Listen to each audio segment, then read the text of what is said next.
பேசும்போது மொழியேதம்மா பிறர் காதில் கேட்பதற்கும் வழியேதம்மா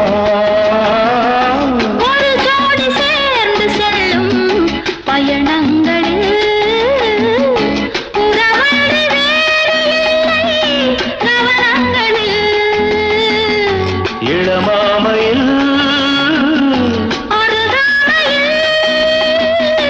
வந்தாடும் வேளை இன்பம் கோடி என்று அனுபவம் சொல்லவில்லையோ நம்ம கருவாட்டு கூட முன்னாடி போ என் மன்னவன் காதலன்